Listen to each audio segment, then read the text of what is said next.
자, 기출 풀고 있는 와중에 이거 한번 보십시오. 우리가 큰 2단원 기권의 얘기에 대해서 지난 수업 시간에 한 사이클 좀 간단하게나마 돌아봤습니다. 그때 챕터 1에서 다룬 것은 기권의 분류, 그래서 고도에 따른 기권의 분류가 있었겠고요.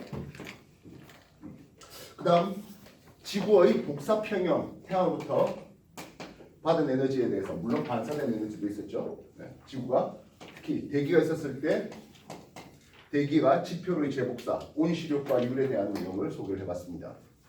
그래서 이 온실효과가 너무 커짐에 따라서 지구 온난화에 대한 걱정을 한다라고 했었고요.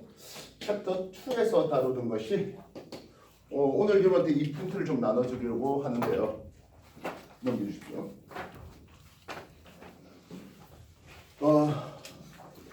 일반적으로 우리가 챕터 1 및 챕터 3와 했던 게 이제 기권의 어떤 날씨지 않습니까? 고기압, 저기압에서 뻗는 기단 이런 얘기들.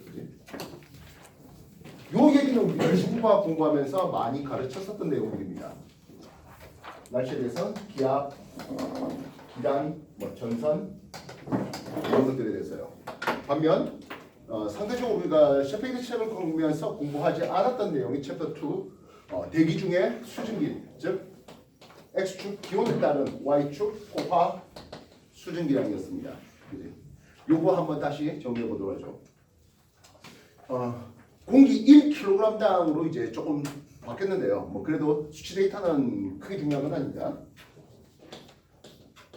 10도씨, 20도씨, 30도씨 그러니까 기온이 있었습니다. 요 라인에 있다면 우리가 수증기가 포화되어 있다라는 말을 써요. 그지? 포화되어 있다는 말과 같은 말이 뭐 있을까요? 포화됐다는 말과 동격인 말 뭐 있을까요? 이슬점 조사요. 자, 예, 현재 기온과 이슬점이 서로 같습니다라는 말이 공기가 포화되어 있다는 말과 동격이 되겠습니다. 또 하나, 3대 습도가 100%다라고 얘기되는 게 포화되어 있다 되겠다고요. 과포화되어 있는 경우도 일부 있으나 대부분 공기는 그렇게 꽉 포화되어 있지 못하죠. 그래서 여기에 부포화된 공기를 볼 수가 있겠습니다. 이 공기, A 공기를 준비해봤습니다. A 공기, 현재 기온은 30도씨였고요. 포화되어 있지는 못했습니다. 이 공기를 포화시킬 수 있는 방법은 크게 두 가지 있겠죠. 어떤 방법이겠습니까? 수증기를 공급하거나 아니면 냉각시킵니다. 특히 냉각시키다가 포화되는 요 온도가 있을 것이다. 이 온도가 뭐라고 그러지? 이슬점이라는 이름을 씁니다. 이해됐습니까? 그렇다면 A 공기와 B 공기, C 공기 분명히 기온 다르죠. 근데 이슬점 어때? 똑같습니다. 그지? 그래서 A, B, C 공기의 공통된 점은 이슬점이 서로 같다는데요. 우리가 상대 습도란 말 썼잖아. 상대 습도는 뭐예요? 현재 기온에서의 포화 수증기량분의 현재 기온의 포화 수증기량분의 현재 수증기량 곱하기 100으로 표현되는 게 이게 상대 습도입니다. 그래서 상대 습도란 말이 있다는 것은 절대 습도도 있겠죠. 그래서 절대 습도는 현재 수증기 양 그 자체를 절대 습도로 합니다. 결국에 A, B, C는 현재 수증기였기 때문에 이슬점이 서로 같습니다. 그래서 이슬점과 절대 습도와 그리고 현재 수증기는 다 동격인 말이에요. 이슬점이 서로 같아요. 절대 습도가 같아요. 현재 수증기가 같아요. 다 동격입니다. 알겠습니까? 내가 가지고 있는 수치는 이 포화 수증량이 공기 1세제곱미터당 몇 그램 들어있니라는 게 포화 수증량인데요. 요즘 이제 이거를 공기 1kg으로 바꾸거든요. 그래서 수치가 조금은 달라요. 근데 뭐 어차피 방식은 다 똑같습니다. 현재 30도씨에서의 포화 수증량이 30.4. 이거는 이제 세제곱미터당이에요. 근데 뭐 그게 그거예요. 아마 여러분은 20 뭐 얼마인가 돼 있던 수치를 받게 될 겁니다. 그리고 20도씨에서 포화 수증량 17.4. 17.3인가? 3. 예, 이렇게 바꿔놨습니다. 10도씨 9.4 이렇게 해볼게요. 숫자가 중요한 건 아니에요. 그러면 A 공기의 상대 습도는 어떻게 쓸래? 30.4분의 17.3 곱하기 100 이런 식으로 하면 됐습니다. 뭐 여러분들한테 y축에 해당하는 숫자는 좀 다른 값을 주면 그 다른 값을 그대로 집어넣으면 되는 거예요. 공기 1kg당으로 여러분한테는 나와 있기 때문에 1세제곱미터당의 수치와는 조금 다릅니다. 뭐 그게 중요한 건 아니에요. 숫자만 집어넣으면 되는 거예요. 그렇게 해서 상대 수도를 낼 수가 있겠습니다. 결국엔 이 라인에서 벗어날수록 상대 수도 어때? 더 낮아진다라고 할 수 있겠죠. 현재 수준이 똑같은 상태에서 온도가 올라간다면 상대 수도는 계속해서 낮아질 거야라고 할 수 있겠습니다. 이래서요. 그래서 하루 중 이습점의 변화는 큰 변화 없는데요. 그 말은 맑은 날씨라면 수증기 공급이 뭐 별도로 더 추가되지 않다면 이습점은 하루 중 큰 변화 없고, 낮에 기온이 이렇게 올라가게 된다면 상대 습도는 그 반대 케이스로 움직인다 하는 그런 내용이 되겠습니다. 상대 습도가 낮다는 말은 무엇입니까?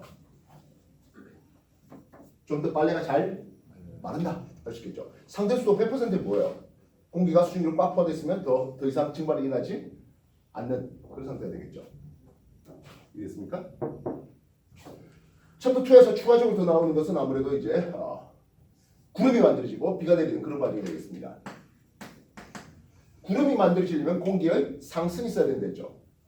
공기가 상승할 수 있는 5가지 방법이 있었습니다. 뭐였습니까?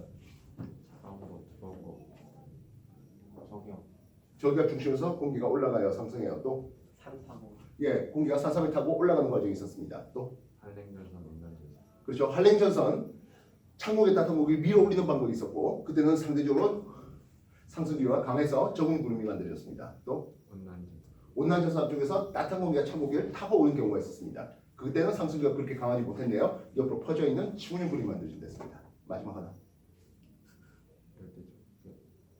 그럼 저기압 아까 했잖아요. 온대저기압이든 열대저기압이든 어쨌든 저기압에서 공기 상승을 했죠. 지표가 불균등하게 가열될 때입니다. 대표적으로 뭐 해류풍 할 때 이런 것도 많이 소개됐던 내용 중에 하나일 것 같습니다. 낮에 육지 쪽이 빨리 공기가 상승하는. 이랬어요? 그래서 공기가 상승하게 되면 단열 팽창. 단열 팽창했을 때 온도가 어떻게 된다 했죠? 온도가 내려가죠. 기온 하강. 그러다가 이슬점 도달 수증기가 응결되면 그때 이제 구름이 만들어지는 과정이라 할 수 있습니다. 반면 단열 압축이 돼요. 공기가 하강 기류를 타고 단열 압축돼요. 그때는 어떻게 돼요? 온도가 올라가죠. 이해됐습니까?